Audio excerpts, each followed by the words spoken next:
Tilly square cinema మార్చి 29న ప్రేక్షకుల ముందుకు రాబోతుంది. డీజే టిల్లు లాంటి సూపర్ హిట్ సినిమాకి ఇది సీక్వెల్ అన్న సంగతి తెలిసిందే. మరి రిలీజ్ కి ముందు టిల్లీ స్క్వేర్ సప్పుడు ఎలా ఉందో చూద్దాం. డీజే టిల్లు సినిమాకి సీక్వెల్ కావడంతో టిల్లీ స్క్వేర్ చిత్రంపై భారీ అంచనాలే ఉన్నాయి. క్రైమ్ కామెడీగా తెరకెక్కిన ఈ చిత్రంలో సిద్ధు జొన్నలగడ్డకి జంటగా అనుపమ పరమేశ్వరన్ యాక్టింగ్ చేసింది. మార్చి 29న ఈ సినిమా థియేటర్లో విడుదల కాబోతుంది. అయితే సినిమా ప్రమోషన్స్ కూడా పెద్దగా హడావుడిగా ఆడంబరంగా ఏం లేవు. ఏదో అలా సింపుల్ గా చేసుకుంటూ వెళ్లిపోతుంది మూవీ టీం.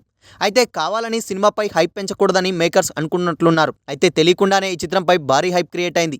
దీనికి ప్రధాన కారణం heroine Anupama Parameswaran. DJ Tillu cinema చూసినప్పుడు యూత్ కి బాగా కనెక్ట్ అయిన క్యారెక్టర్ టిల్లు. ఎందుకంటే ఆ డైలాగ్ డెలివరీ, ఎక్స్ప్రెషన్స్, అమాయకత్వం, కామెడీ ఇలా అన్నీ బాగా నచ్చేశాయి. అయితే రాధికా పాత్ర చేసిన నేహా శెట్టి అందం కూడా కుర్రాలను బాగానే అట్రాక్ట్ చేసింది. కానీ సినిమా విజయానికి ప్రధాన కారణం మాత్రం టిల్లు పాత్రే. కానీ టిల్లు స్క్వేర్ విషయానికొస్తే సీన్ అంతా తారుమారవుతుంది. ఎందుకంటే టిల్లు గాని కంటే లిల్లీ పైనే కుర్రాలు ఎక్కువగా కాన్సంట్రేషన్